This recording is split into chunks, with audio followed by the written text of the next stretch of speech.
bila mana kita takut mati kita itu disudahi dengan jahat, maka itu merupakan bagian takut kepada Allah Subhanahu wa ta'ala juga ngarannya.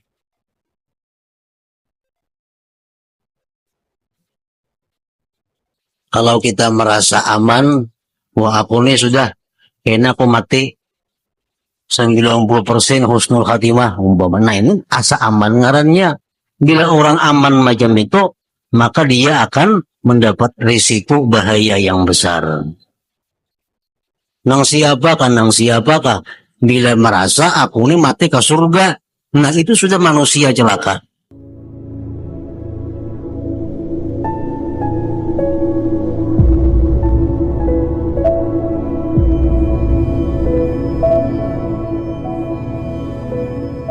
Bismillahirrahmanirrahim.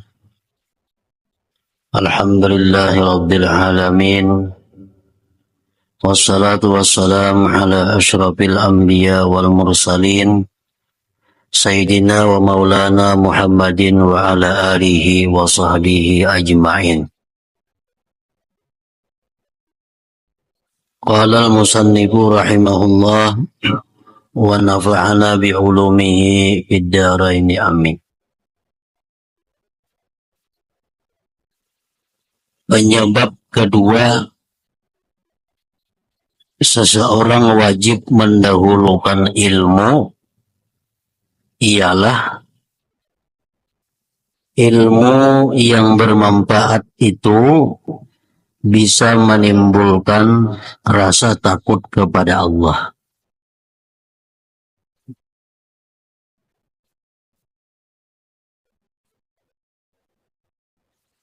Nah itulah sebabnya menuntut ilmu didahulukan daripada yang lainnya.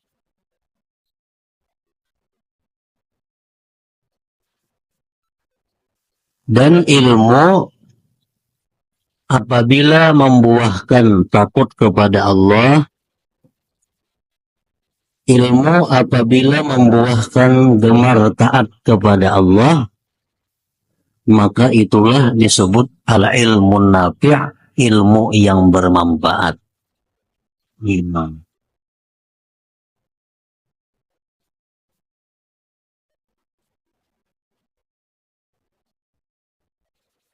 Orang-orang yang menuntut ilmu apabila dia mati, matinya sebagai syahid.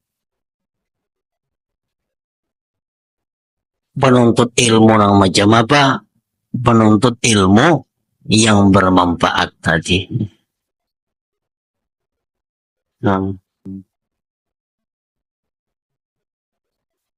Orang-orang yang didoakan oleh malaikat ialah orang-orang yang menuntut ilmu, ujar. Orang penuntut ilmu selalu dimintakan ampun oleh malaikat.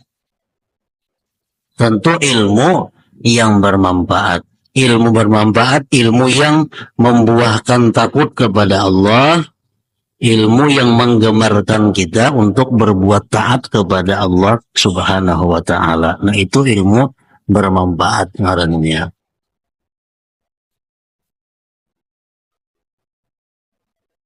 Allah Ta'ala berfirman, innama yakhshallaha min ibadihil ulama. Artinya yang bisa takut kepada Allah hanyalah hamba-hamba Allah yang berilmu.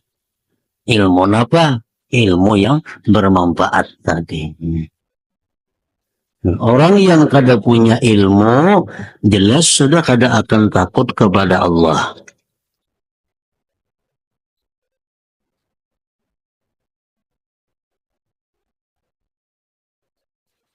Yang bisa takut kepada Allah hanyalah hamba-hamba Allah yang berilmu.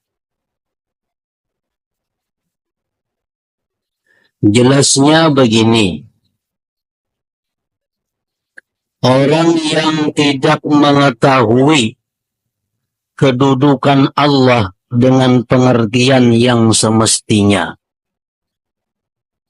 tentu tidak merasa takut kepada Allah dengan takut yang semestinya.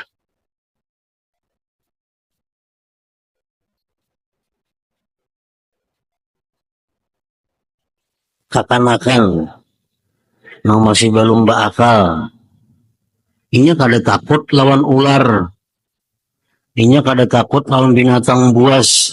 Kenapa? Karena inya kada tahu kedudukan binatang buas itu bisa membinasakan inya, binatang buas itu bisa memangsa inya kada tahu. Lalu sekanak-kanak ini wani lawan binatang buas. Maka itu juga manusia yang kada tahu lawan Allah, maka dia akan berani kepada Allah. Berani melanggar hukum Allah. Kada menghiraukan perintah Allah. Kenapa? Inya kada tahu lawan Allah Ta'ala itu kedudukannya kayak apa.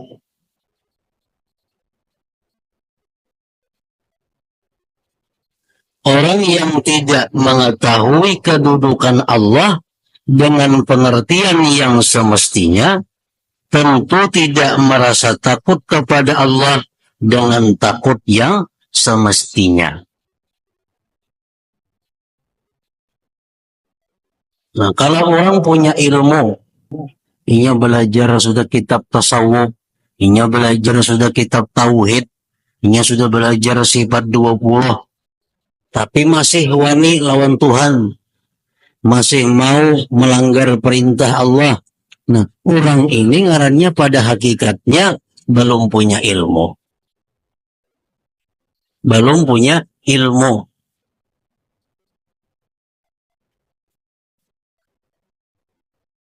Imam Malik mengatakan ilmu itu bukan di kitab ini.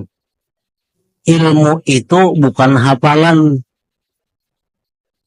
Nah, ilmu itu ujar Imam Malik adalah cahaya yang diberikan Allah ke dalam hati hamba-hambanya. Nah, itu ngaran ilmu.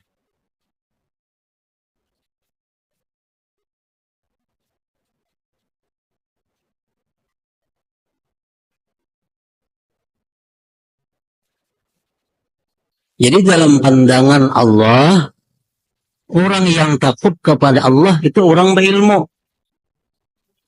Walaupun inya kada hafal kitab ini, walaupun inya kada bisa membaca kitab itu, walaupun inya kada bisa menerangkan masalah itu, tapi inya takut lawan Allah. Nah, Allah menganggap orang ini adalah berilmu. Inya hafal macam-macam kitab, pandai menjelaskannya, pandai merincikannya, tapi inya kadang takut lawan Allah. Nah, Allah menganggap orang itu belum lagi berilmu.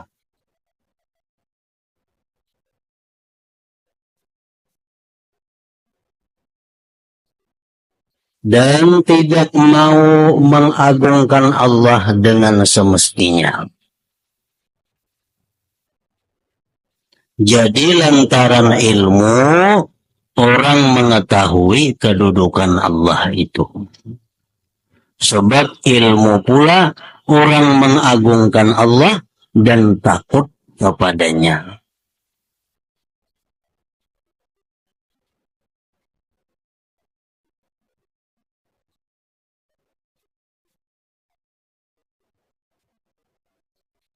Nah, pengertian takut kepada Allah.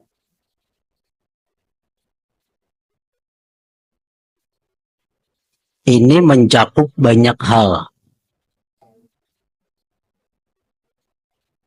Macam apa nengarnya takut lawan Allah itu.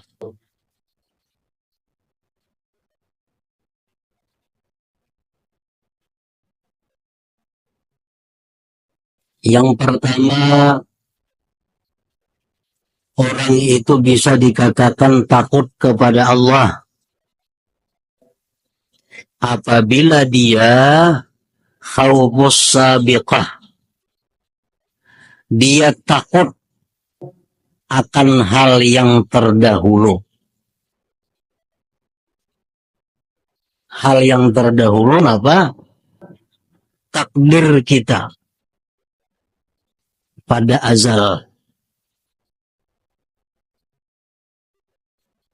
Allah menciptakan manusia sekaligus di situ Allah menetapkan keadaan kita. Apakah kita ini orang yang beruntung atau orang celaka? Itu sudah ditetapkan Allah. Nah, kalau kita ini takut terhadap apa yang ditetapkan Allah dahulu kala itu, aku ini takutan mana hidup nih. Takdirku ini jadi orang beruntung kah ke surga mati. Jadi orang celaka kah aku ini ke neraka mati. Ini selalu takut membayangkan itu. Nah, ini termasuk bagian daripada takut lawan Allah Subhanahu wa Ta'ala. Di dalam beberapa hadis disebutkan di dalam rahim ibu kita dicatat oleh malaikat. Rezeki, umur, segala macam. Termasuk yang dicatat kita ini apakah orang said, orang yang beruntung, atau orang yang celaka. Nah, tahulah kita kada tahu. Lalu ini takutan. Ini selalu takut saja, aku ini jadi orang celaka kah, jadi orang beruntung kah? Aku ini jadi orang beruntung kah, jadi orang celaka kah? Kalau kaganangan ini nang waktu dalam rahim itu, aku ini dicatat malaikat sebagai orang apa? Nah, takut terhadap itu bagian dari takut kepada Allah juga ngarannya.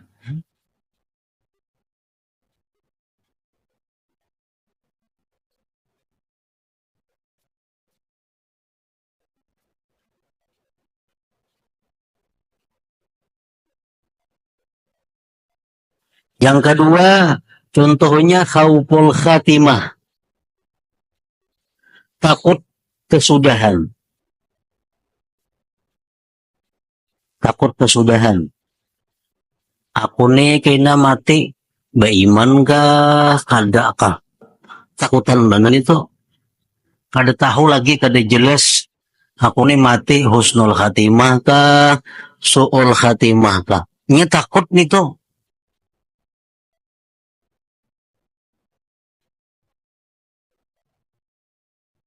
Nah, bila mana kita takut mati kita itu disudahi dengan jahat, maka itu merupakan bagian takut kepada Allah Subhanahu wa Ta'ala juga ngarannya.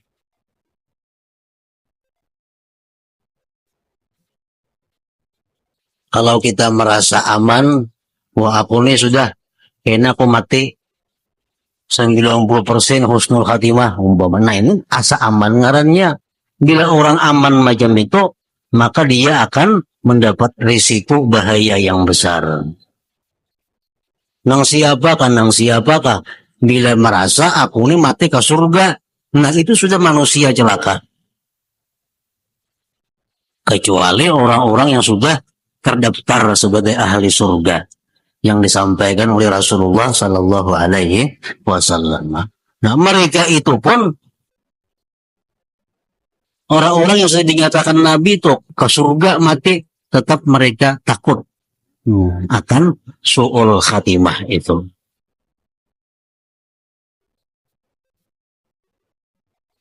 Nah jadi bila kita takut menghadapi kematian, apakah kita beriman atau kada, itu menunjukkan bahwa kita ngarannya takut kepada Allah. Termasuk bagian takut kepada Allah.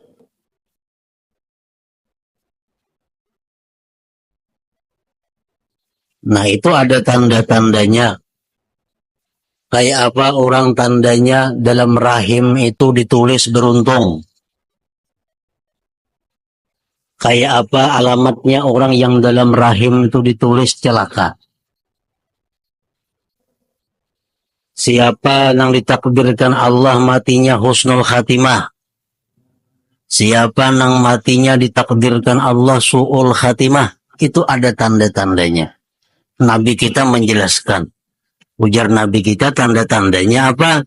Tanda-tandanya itu, ujar Nabi, kullun muyassarun lima khuliqalahu. Setiap orang itu, ujar Nabi kita, dimudahkan untuk berbuat sesuatu yang dia diciptakan untuk sesuatu itu. Orang ini diciptakan Allah sa'id, beruntung. Artinya ahli surga. Nah, di dalam perjalanan hidupnya, orang ini selalu mudah. Selalu dimudahkan Allah untuk berbuat perkara-perkara yang membawa dia ke surga. Itu tandanya.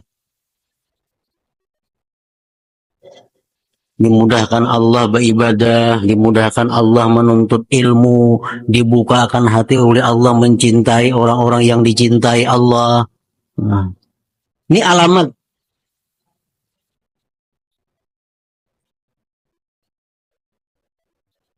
Nah, orang-orang yang ditakdirkan, ditentukan Allah sebagai orang yang celaka pun ada alamatnya. Nah, apa alamatnya? Ia selalu mendapat kemudahan bila melakukan hal-hal yang maksiat. Bila urusan maksiat, suksesnya kadada kendala. Bila urusan hendak berbuat baik, ada aja halangannya. Ada aja rintangannya. Kada jadi berbuat baik. Hendak mengaji, nuntut ilmu, garing awak. Kayaknya orang bulikan ada pengajian, sigar awak. Ini alamat tanda kecelakaan, kebinasaan seseorang. Nah, jadi kita mau tahu aja diri kita, apakah kita ini bakal binasa atau bakal beruntung. Ada tanda-tandanya dijelaskan oleh Nabi kita.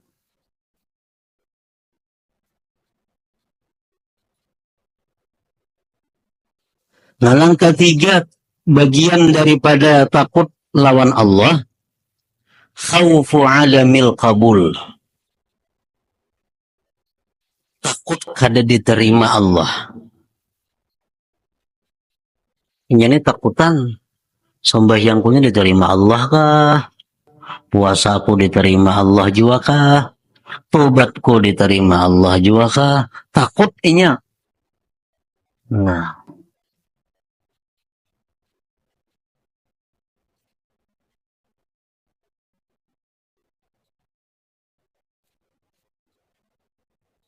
Nah, alamatnya, tandanya inya takut. Ini ada orang berpada takut atau merasa takut padahal kada.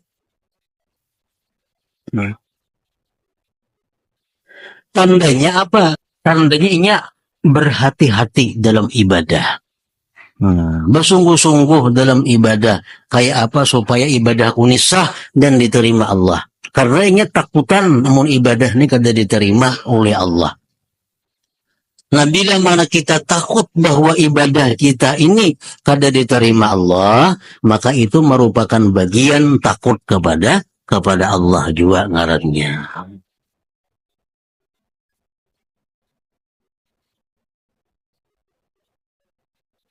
Yang keempat, contohnya lagi, bagian takut kepada Allah itu adalah khawfu iqabihi, takut siksa Allah.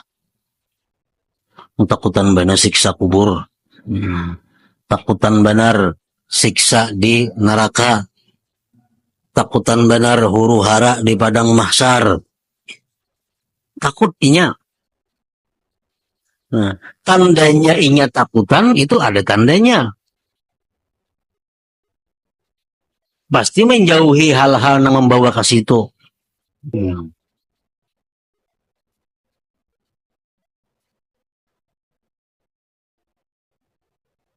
Orang takutan berhujan pasti berjauh mencari kanaungan. Kok takutan lawan hujan lagi bagana maulah.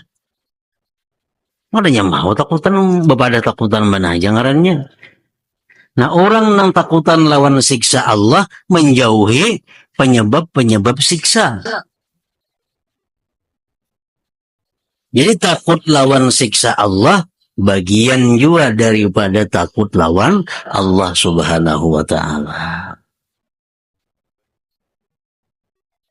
Yang kelima contohnya lagi khauful istidraj. Takut dilanjur Allah.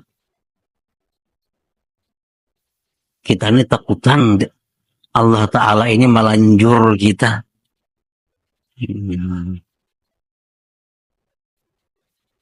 Selama ini awak sehat, rezeki lancar, pekerjaan kada ada masalah, keluarga bahagia. Tapi aku lawan Tuhan beribadah kada seberapa, nang maksiat masih mau tagawi kita laksana. Kadang-kadang aku takutan benar kalau kebahagiaan hidup ini hanya lanjuran Allah. Kayaknya di akhirat disiksanya habis-habisan. Nah, takutan kalau dilanjur Allah. Maka itu ada hadis Nabi yang mengatakan demikian. Orang yang selalu tercapai cita-citanya, orang yang selalu hidup bahagia, tapi dia masih suka maksiat, maka itu adalah lanjuran dari Allah. Nah, itu hadis Nabi.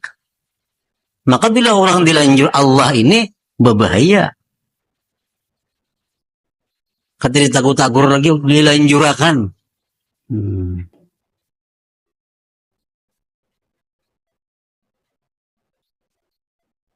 Sama orang untuk uji, misalnya ujian atau tes, selalu kamu baca kitab.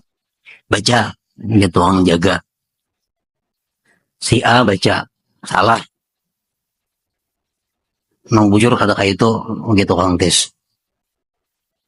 Oh si A nang mikirakan nih, apa nang bujur? Nang bujur kayak ini, gitu orang tes. Baca terus, nang salah. Kata kayak itu bacaannya. Ini bakal baik orang ini, bakal lulus ujian nih. Ada yang saya kongsi B ini, membaca, sudah ya guru. Kebanyakan salahnya, ada kataguran lagi. Asa harap tongtong lakas membaca nih, asa bujur semua, sudah. Padahal kada naik kita ini. Nah itu lanjuran ngarannya. Dilanjur. Nah orang yang hidupnya diberi rezeki, diberi kesehatan, diberi kebahagiaan. Padahal dia banyak maksiat lawan Tuhan. Nah ini lanjuran. Nang bagus tuh kalau ada maksiat ditagur Tuhan, tangan kah sakit napakah? Kena tobat. Ada pulang tegawi maksiat, mata kah sakit, kena tobat. Ada melangkahkan batis kepada maksiat, batis katur napakah kena tobat. Nah, ini manusia yang disayangi Allah Subhanahu wa taala. Fir'aun tuh ada singgaringan nih dilanjur Tuhan. Fir'aun garing kada suah. Kesulitan duit kadesua Fir'aun nya mana jadi raja dilanjur oleh Allah. Nah bila mana kita takut dilanjur Allah, itu ngarannya kita bagian takut kepada Allah.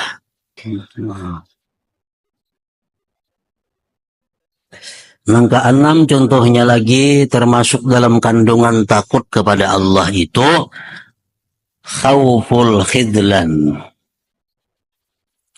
Takut kada diberi taufik oleh Allah.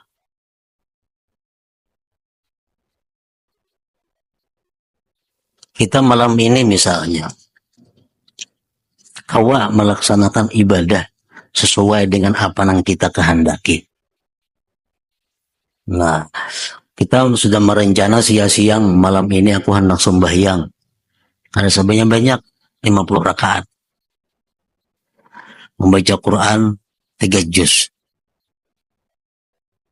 Nah, malamnya terlaksana malamnya. Berarti ini dapat taufik dari Allah. Taufik itu artinya kemudahan untuk beribadah. Dapat taufik. Nah, sesudah tuntungnya melaksanakan ibadah itu, ini ada takut. Aku ini takutan benar berusaha kena malam esok aku ini kada dapat taufik Allah, malas menggawe macam malam ini nah. Berusaha kena aku malam esok berat hati untuk berbuat taat. Berusaha kena malam esok aku ada halangan apakah pulang. Nah, takutan kalau kada dapat lagi taufik dari Allah. Nah, itu termasuk bagian taat, bagian takut kepada Allah juga. Khauful khidlan, khidlan itu lawanannya taufik.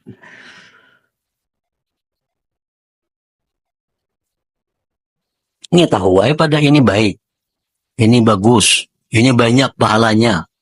Tahu, tapi Allah kada memberi taufik, kada kau menggawi, kada dimudahkan. Khauful khidlan.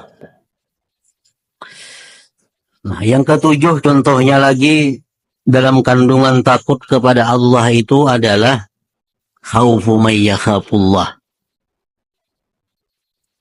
Takut kepada orang yang takut kepada Allah.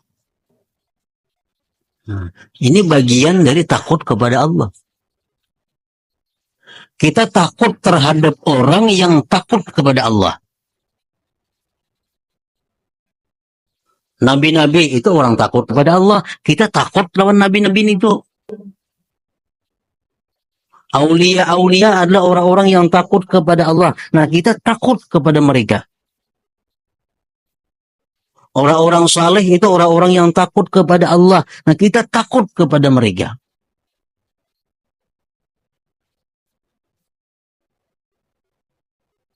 Takut mengapa?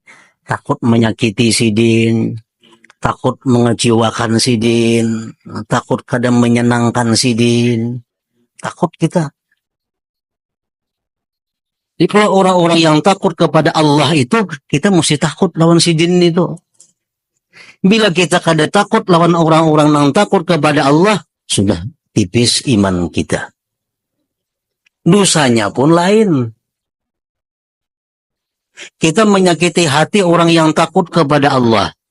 Lawan mengecewakan orang yang berani lawan Allah, kada sama dosanya. Contohnya ghibah. Ghibah ini menggunjing, menyambat orang. Kalau nang disambat ini orang awam, orang biasa, itu khilaf ulama. Ada mengatakan dosa besar, ada mengatakan dosa kecil. Tapi kalau yang digibah ini orang-orang yang takut kepada Allah, itu sepakat ulama dosa besar.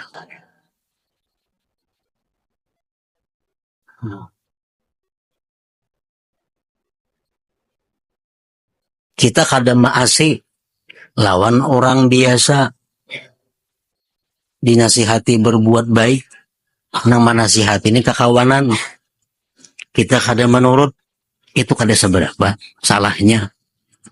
Tapi kalau nang menasihati ini orang-orang yang lebih tinggi derajatnya daripada kita, kita kada memakai, berbahaya kita. Contohnya Rasulullah Sallallahu Alaihi Wasallam masuk masjid Madinah dengan Sayyidina Ali. Lalu masuk lawan Sayyidina Ali di Masjid Nabawi, ada di situ orang guring di masjid. Pada waktu sembahyang sudah masuk. Waktu sembahyang sudah masuk. Lalu Nabi kita berkata kepada Sayyidina Ali, "Hai Ali, tu garap mengguring untuk bangunakan." Kan membangunakan orang guring ini berpahala nih. Membangunakan orang guring untuk sembahyang itu berpahala. Nabi suruh Sayyidina Ali. Ali bangunakan itu orang. Ali bertakun lawan Nabi. Wahai Rasulullah, pian ini orang yang paling segera berbuat kebaikan. Kenapa pian menyuruh ulun? Jahat pian bang berdahulu. Kan pian berpahala tuh. Maka Nabi orang yang paling segera berbuat kebaikan daripada orang-orang lain. Nah, menggerak orang, kenapa pian menyuruh ulun? Ujar Nabi, wahai Ali, kalau ikam nang menggerak, inya kada bangun, kada apa-apa. Kalau aku menggerak, inya kada bangun, kapirinya. Kapirinya. Nah, kenapa nang menggerak nih Nabi? Jadi untuk menyelamatkan orang itu, demi kemaslahatan itu, Nabi kita bakalah untuk berbuat kebaikan. Nah, menyuruh Sayyidina Ali. Nah, jadi tingkatan manusia yang takut kepada Allah itu kita perlu takut. Dan itu bagian daripada takut kepada Allah Subhanahu wa taala. Khawfu man yakhafullah, takut kepada orang yang takut kepada Allah. Adalah Nabi terdengar sebuah hadis sidin azan. Nah, ada Nabi kita imam. Tapi azan belum bertemuan lagi ada hadis Nabi kita azan. Kenapa? Kalau Nabi kita azan, sekampungan mesti turun ke masjidnya itu. Nabi nang mengiyau, hayya 'alas shalah. Nah. Kalau azan yang kada turun, dosa besar. Nabi kita apa nang mengiyau? Ini berhubung nang azan ini lain Nabi, lalu sunat saja berjamaah itu. Ada jadi wajib jakanya Nabi nang azan. Nah. Jadi tingkatan kedudukan antara orang yang biasa dengan orang yang lebih takutnya kepada Allah itu mesti kita bedakan. Nah, kita mesti takut kepada orang yang takut kepada Allah.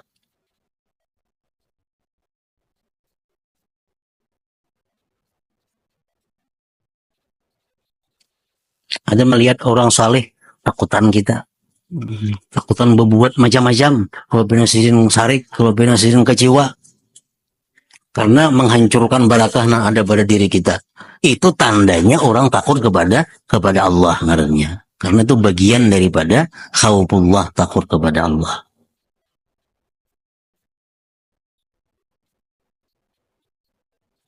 Yang kedelapan contohnya lagi, tanda bagian daripada takut kepada Allah itu adalah khaufu man la yakhafullah. Takut kepada orang nang kada takut lawan Allah. Takut kepada orang nang kada takut lawan Allah. Itu tandanya inya takut kepada Allah juga ngarannya. Orang-orang penjudi, orang-orang penzina, orang-orang pelaksana riba, itu orang yang kada takut lawan Allah. Nah, kita mesti takut lawan itu. Mesti takut. Ada orang peminum arak. Beparak lawan kita. Kita mesti takut. Karena itu merupakan bagian takut kepada Allah. Ada orang yang dikenal sebagai ahli riba atau orang zalim. Anak datang kepada kita, anak mendekati kita, anak mengawani kita, kita takutan. Takutan. Nah, karena takut kepada Allah. Kenapa takutannya? Nah, ini orang yang kada takut lawan Allah, orang yang dilaknat Allah. Orang yang kada takut kepada Allah, orang yang dimurkai Allah. Kita mengawani. Kita akan dikawaninya, kita akan diperakinya. Waninya bang kita, Allah aja kada katuju lah waninya, kita katuju lah. Nah, itu. Jadi takut kita kepada orang yang takut, yang kada takut kepada Allah, merupakan bagian takut kepada Allah Subhanahu wa taala. Seperti apa? Doanya Abu Bakar bin Salim, Allahumma inni akhafu minka wa akhafu mimman yakhafu minka wa akhafu mimman la yakhafu minka. Ya Allah, aku takut kepada Engkau. Aku takut kepada orang-orang yang takut kepada Engkau. Dan aku takut kepada orang-orang yang tidak takut kepada Engkau. Jadi kalau kita takutan lawan orang yang kada takutan lawan Allah, itu menunjukkan bahwa kita takut kepada Allah ngarannya. Nah, banyak lagi contohnya. Cuma kita tahu bahwa kalau kita kada hawa takut kepada Allah nang sebujurnya macam apa? Nah, 8 hal tadi merupakan bagian daripada takut kepada Allah.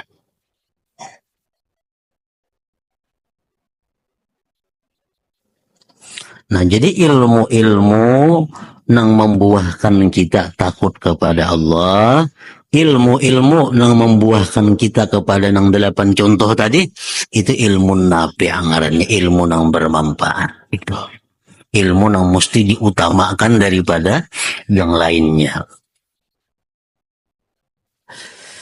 Kesimpulannya, ilmu dapat menimbulkan bermacam-macam laku taat dan mencegah berbagai maksiat dengan mendapat pertolongan Allah. Selain dua hal ini, timbulnya taat dan tercegahnya maksiat bukanlah menjadi tujuan hamba. Bukanlah menjadi tujuan hamba dalam beribadah kepada Allah. Kan ibadah kepada Allah tujuannya apa? Menimbulkan taat dan menghindar daripada maksiat. Itu mesti ilmu terlebih dahulu. Berdasarkan itu engkau harus menetap pada ilmu, belajar dan mengulang-ulangnya. Semoga Allah menunjuki engkau, wahai orang yang menempuh jalan menuju akhirat. Pada permulaan hendak beribadah. Mudah-mudahan Allah memberikan taufik kepada kita semua dengan karunia dan rahmatnya. Barangkali Anda bertanya, telah tetap dalam sebuah hadis dari Rasulullah Sallallahu Alaihi Wasallam, di mana beliau bersabda, menuntut ilmu itu fardu ain, fardu atas setiap muslim. Talabul ilmi faridatun ala kulli muslim.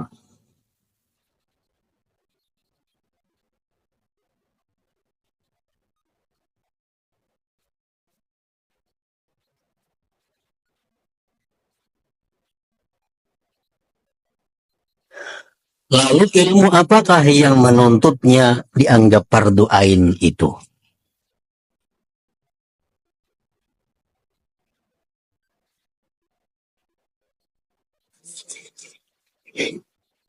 Ada orang yang bertakun, talabul ilmi itu kalimatnya mudzakkar, faridatun itu muannas. Artinya mubtadanya mudzakkar, kenapa kabarnya muannas? Maulah Zaidun qaimatun, maulah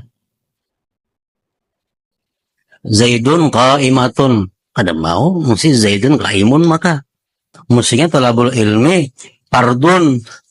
Ini kenapa faridatun? Oleh pengarang kitab Syarah Minhajul Abidin disebutkan bahwa ta'lis itu lain tak ta'nis, itu ta'lid ta'kid ngarannya. Taknya ta'lid ta'kid. Jadi mudzakarnya itu faridatun itu. Sama nang kayak alamatun.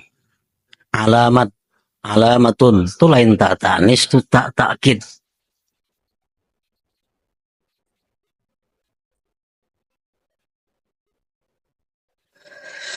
Menuntut ilmu fardu atas tiap-tiap muslim. Lalu ilmu apakah yang menuntutnya dianggap fardu ain itu? Dan apakah batasan ilmu yang wajib dihasilkan oleh hamba dalam masalah ibadah?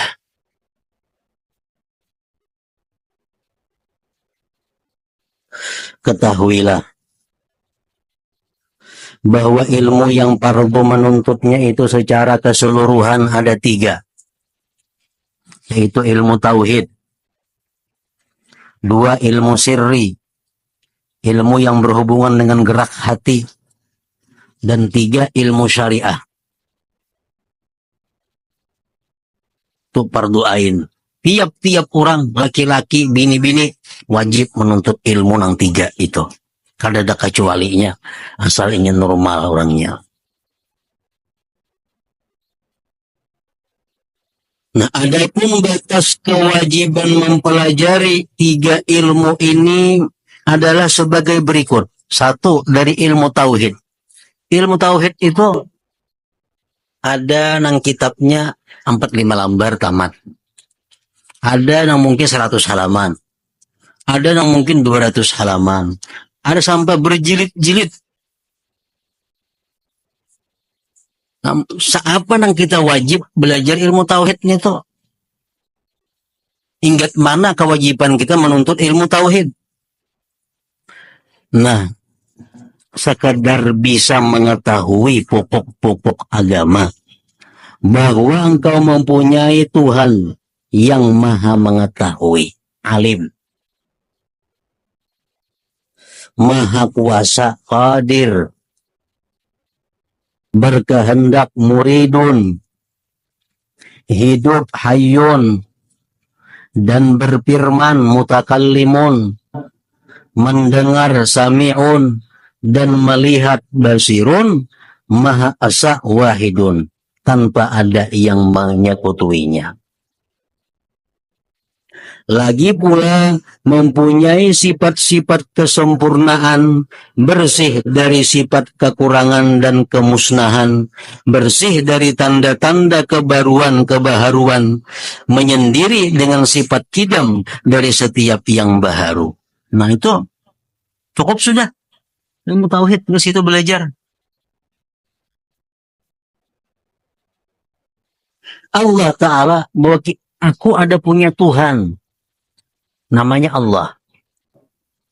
Dia bersifat mengetahui, bersifat kuasa, bersifat berkehendak, bersifat hidup, bersifat berkata-kata, bersifat mendengar, bersifat melihat. Esa, tunggal satu, tidak ada yang menyekutuinya. Lagi pula mempunyai segala sifat kesempurnaan dan bersih daripada sifat kekurangan dan kemusnahan. Cukup sudah nggak situ ilmu tauhid belajar?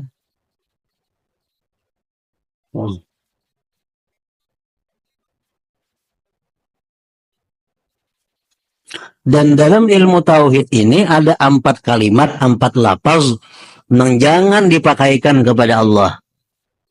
Pertama, kaifa, jangan.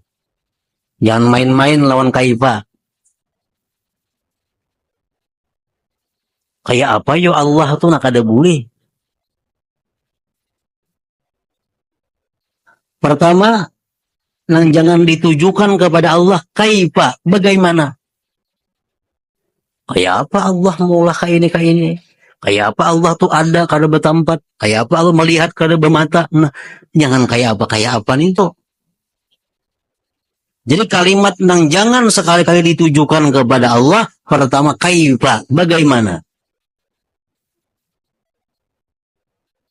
Yang kedua, kalimat yang jangan diarahkan kepada Allah, mata, kapan? Kapan, apabila? Apabila Allah Ta'ala tuh adanya. Apabila ini, apabila itu. Nah, kalimat apabila jangan ditujukan kepada Allah. Karena Allah Maha Suci terkait dengan masa. Sebab Allah sudah ada sebelum masa itu ada.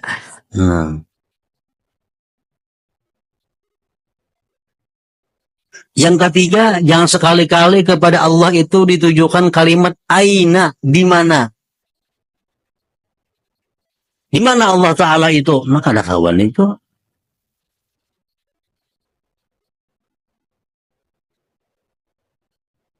Allah Ta'ala itu ada pokoknya. Di mana? Menempatkan di atas, berarti kita mengurangi kemuliaan Allah, kesucian Allah. Kenapa? Karena atas itu ciptaan Allah. Allah sudah ada sebelum adanya si atas itu. Kalau kita katakan bahwa Allah berada di atas, berarti atas yang menyandang Allah Ta'ala. Berarti mengurangi kesucian Allah. Kada boleh itu. Yang ketiga, yang jangan digunakan kepada Allah, kam. Allah itu berapa?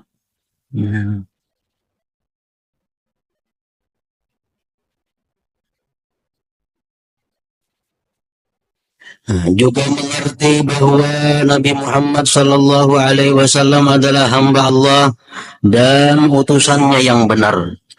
Yang benar pula semua apa yang beliau terangkan mengenai akhirat. Kemudian ada tanda sunnah Rasulullah yang mesti Anda ketahui.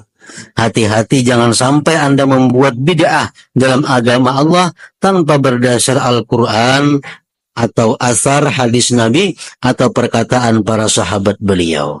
Urusan agama kita kada boleh maulah karena ada ketentuannya. Kada boleh maulah-ulah kita.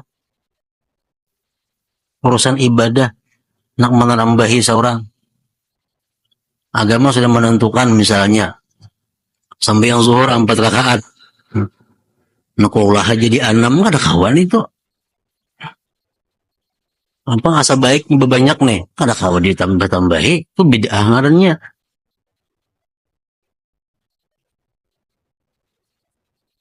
Yang bisa mengakibatkan Anda berada dalam kedudukan yang mengkhawatirkan di hadapan Allah. Semua dalil ilmu tauhid asal pokoknya sudah disebutkan dalam kitabullah Al-Quran. Dalil-dalil itu telah dituturkan oleh guru-guruku dalam kitab-kitab yang mereka susun dalam menerangkan pokok-pokok menjalankan agama.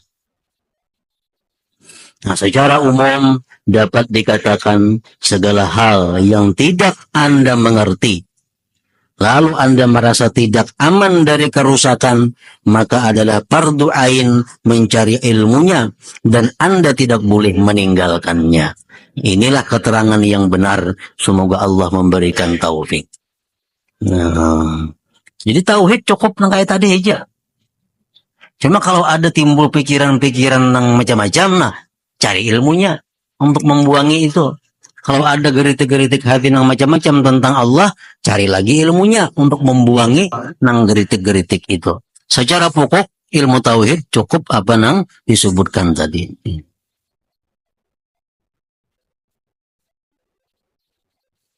Ila hadratin Nabi sallallahu alaihi wasallam al-Fatihah.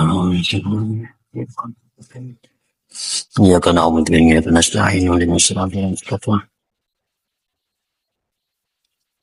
Bismillahirrahmanirrahim. Alhamdulillah rabbil alamin. Allahumma salli wa sallim ala sayyidina Muhammad wa alihi wa sahbihi ajma'in. Allahumma ighfir lana ma akhtana wa ma tahammadna wa ma asrarna wa ma a'lanna wa ma asrafna wa ma anta a'lam bihi minna. Antal muqaddim wa antal muakhir, la ilaha illa anta. Allahumma anfa'na bima 'allamtana wa 'allimna ma yanfa'una wa zidna fahman wa ilman wa 'amalan wa hudan wa tawfiqan bi rahmatika ya arhamar rahimin. Sallallahu alaihi sayyidina Muhammadin wa ala alihi wa sahbihi wa sallam. Alhamdulillah.